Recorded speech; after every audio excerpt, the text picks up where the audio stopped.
অঙ্কটা আছে একটি সংখ্যার 1/3 অংশের সঙ্গে 20 যোগ করলে 35 হয়, সংখ্যাটি কত? দেখো, এই ধরনের অঙ্কগুলো তোমরা পরবর্তী চ্যাপ্টারগুলোতে একটি সমাধান বলে চ্যাপ্টার আছে, সেখানে তোমরা অনায়াসেই করতে পারবে এক্স ধরে। কিন্তু যেহেতু তোমরা এখন প্রারম্ভিক বা প্রথম শুরু করছো, তাই সেই জন্য আমি এই অঙ্কটাকে একটু অন্যরকমভাবে করে দিচ্ছি। কী রকমভাবে করে দিচ্ছি? সোজা পথে যা যা বলেছে আমরা বিপরীত পথে তার উল্টো উল্টোগুলো করে এগিয়ে যাব। যেমন দেখো, একটি সংখ্যার 1/3 অংশের সঙ্গে 20 যোগ করলে 35 হয়।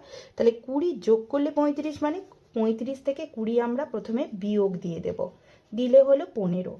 এবার সংখ্যার 1/3 অংশ মানে এর মানে গুণ, এর সঙ্গে 1/3 গুণ করা হয়েছে, তাহলে আমরা 15-র সঙ্গে 1/3 কী করে দেব? ভাগ করে দেব। ভাগ করে দিলাম, তাহলে হয়ে গেল 15 ভাজিত 1/3। এবার ভাগ থাকলে কি হয়? গুণ করতে হয় আর এটাকে উল্টে দিতে হয়। তাহলে হয়ে গেল 15×3 = 45। তাহলে নির্ণেয় সংখ্যা হলো 45। এবারে পরের অঙ্কটা দেখো, ঠিক একইভাবে হিসেব করে দেখি 5-এর সাথে 2 গুণের সাথে কত যোগ করলে 3 পাবো। এই অঙ্কটা ওইভাবেই সমাধান আকারে করলে সুবিধা হয়, কিন্তু যেহেতু তোমরা শেখোনি তাই আবার আমি উল্টো উল্টো পদ্ধতি দিয়ে করে যাব। যোগ করে 3 পাবো। আচ্ছা, 5-এর সাথে দ্বিগুণের সাথে বা 2 গুণের সাথে, তাহলে প্রথমে আমরা 5-এর সাথে 2 গুণ লিখি। সমান কি হয়? 5-এর 7 গুণ 2,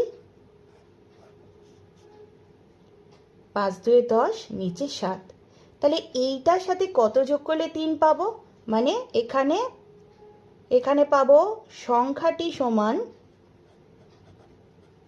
এটা তো যোগফলটা, যোগফল বিয়োগ একটি সংখ্যা। এটা একটি সংখ্যা আর অপর সংখ্যাটা তোমাকে বার করতে দিয়েছে, তাহলে এটা অপর সংখ্যাটি করে দাও। যোগফল হচ্ছে 3 বিয়োগ 10-এর 7। তোমরা এরকম অঙ্কে জানো, 3-এর নিচে একটা 1 করে নাও, 10-এর 7। 1 আর 7-এর লসাগু কত? 7। 1 কতই 7, 1 7 এ 7, 7 3 21, 7 1 এ 7, 10 1 এ 10, তাহলে হলো 11-র 7।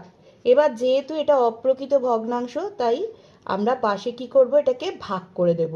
7 1 এ 7, 4 পড়ে রইল, তাহলে উত্তরটা হলো 1 পূর্ণ 4-এর 7।